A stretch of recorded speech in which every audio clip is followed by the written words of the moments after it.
मुअज़्ज़ज़ ख़वातीन व हज़रात, अस्सलाम वालेकुम। आप देख रहे हैं सब्ज़ व सफ़ेद यूट्यूब चैनल और स्टडी डेस्क में मैं हूं आपका मेज़बान क्रिस्टोफर इनोसेंट। नाज़रीन, पहले लेसन के बाद बहुत सी कॉल्स और मैसेजेस आए हैं और उनमें रिक्वेस्ट की गई है कि लेसन में उर्दू को भी थोड़ा सा इस्तेमाल किया जाए। नाज़रीन, आपकी रिक्वेस्ट को मद्देनज़र रखते हुए ये चीज़ का भी आज उर्दू भी इसमें शामिल कर ली जाएगी। दरअसल उर्दू हमारी बोली जाने वाली ज़ुबान है और हम जो है इसको बेहतर समझते हैं, इसलिए जो है हम लोग इसका सहारा लेते हैं। और बग़ैर आपका वक्त ज़्यादा ज़ाया किए बग़ैर हम अपना लेसन आज का शुरू करते हैं और वो जो प्रीवियस लेसन है उसको ज़रा हम दोबारा थोड़ा उर्दू में भी रिवाइज़ करते हैं। देखिए, हम लोग बात कर रहे थे वर्ब की। Verb is very important. It is just like the heart in your body. ये ऐसे है जैसे हमारे जिस्म के अंदर जो दिल है। खुदा न खास्ता अगर हार्ट फेल हो जाता है तो इंसान की डेथ हो जाती है। इसी तरह अगर एक सेंटेंस में वर्ब ना हो, वर्ब को निकाल दिया जाए तो वो सेंटेंस जो है वो सरवाइव नहीं कर सकता। जो मेन प्रॉब्लम है वो ये है, ग्रामेटिकल मिस्टेक्स की वजह जो है ये है कि हम लोग जो है वर्ब को नहीं समझते हैं अच्छी तरह। तो वर्ब जो है ना, सबसे पहले you have to see that verb can appear in 5 forms, not in 3 form, not in 4 form, 5 forms. And this concept is given in the book understand and communicate book 3, जो मैं आपके लिए इस्तेमाल करता हूँ और करूँगा आगे भी। ठीक है, इसमें ये बताया गया है कि वर्ब जो है ये इसकी 5 फॉर्म्स हैं। पहली फॉर्म क्या है? The base form. दूसरी है एस फॉर्म, फिर है पास्ट टेंस, फिर है प्रेजेंट पार्टिसिपल और फिर है पास्ट पार्टिसिपल। ठीक है जी।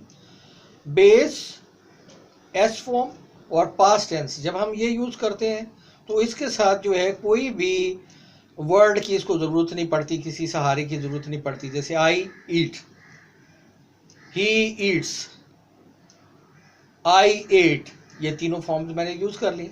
बेस फॉर्म, एस फॉर्म और जनाब पास्ट टेंस। ठीक है जी। लेकिन ये जो दो पार्टिसिपल्स हैं, प्रेजेंट पार्टिसिपल और पास्ट पार्टिसिपल, इनको सहारे की ज़रूरत है, इनको एक वर्ड की ज़रूरत है और उसको कहते हैं हेल्पिंग वर्ड। मैंने कहीं उसको कहीं किताब में मैंने कोई फॉरेन बुक्स जो लिखी हुई हैं उनमें कहीं मैंने नहीं पढ़ा कि ये हेल्पिंग वर्ब है। ये जो कॉन्सेप्ट आपको हेल्पिंग वर्ड का मिलता है, ये जो है जूनियर इंग्लिश रिवाइज्ड में आपको ये मिलता है। हाइडन रिचर्ड्स की ये बुक है और ये स्कूलों में लगी हुई है, लेकिन समझ में नहीं आता कि इस बात को क्यों वो इस पर गौर नहीं किया जाता। उसमें बिल्कुल क्लियर कट लिखा हुआ है कि पार्टिसिपल्स को जो है वो हेल्पिंग वर्ड्स की ज़रूरत होती है। तो मुझे यकीन है कि आप लोग यहाँ जो बैठे हैं, आप लोगों के पास इस वक्त बुक है, कॉपी है कोई और पेन है, और आप जो है थोड़ा थोड़ा लिखने की कोशिश करें, क्योंकि हमने लिखना सीखना है, हमने बोलना नहीं सीखना। हम लिखना सीखेंगे और फिर हम बोलेंगे। थोड़ी सी हमारी अप्रोच और सोच को हमने बदलना है।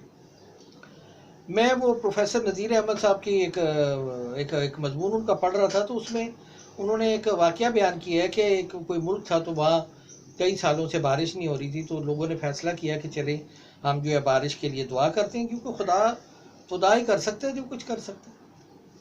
तो वहाँ नमाज के दौरान जो है ना, एक बच्चा अपनी छतरी खोल के तो वहाँ आ गया। तो सारे लोग उस पर उसको अजीब उनको लगा। और तो जब उससे पूछा गया कि भैया तुम खुली छतरी लेके इधर आ गए हो, ये क्या मामला क्या है? उसने कहा तो भाई हम खुदा से अभी दुआ करने वाले हैं और फिर अगर बारिश होगी तो मैं कम से कम भीगूंगा नहीं। मतलब ये कि भरोसा जो है ना, यकीन जो है, जो ईमान है, ये पुख्ता अगर हो तो फिर काम सही होते हैं।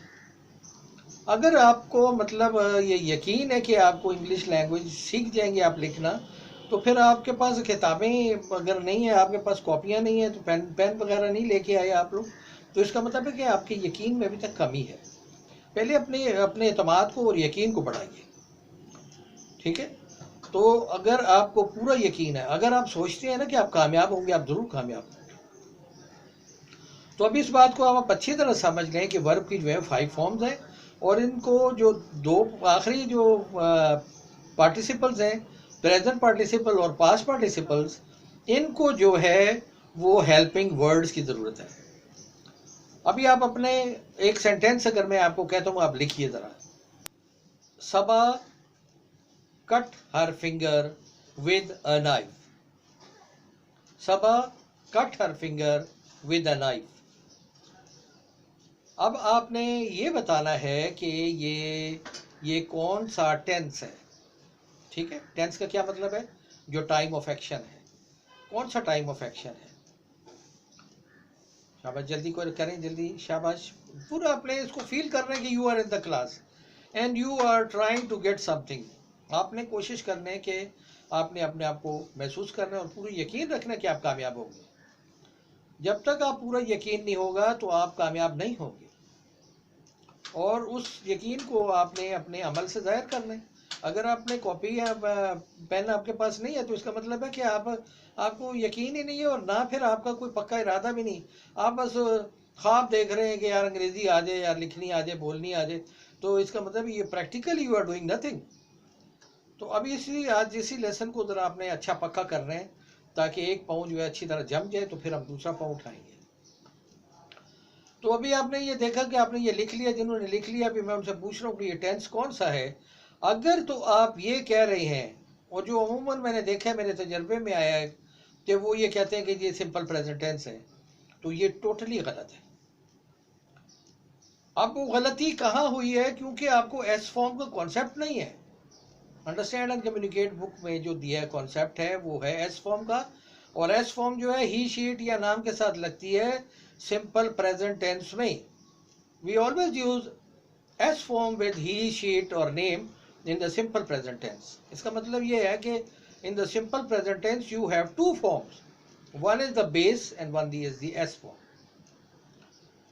सिंपल प्रेजेंट टेंस में एक फॉर्म नहीं होती वर्ब की, इसमें दो फॉर्म्स होती हैं, एक बेस फॉर्म होती है और एक एस फॉर्म होती है।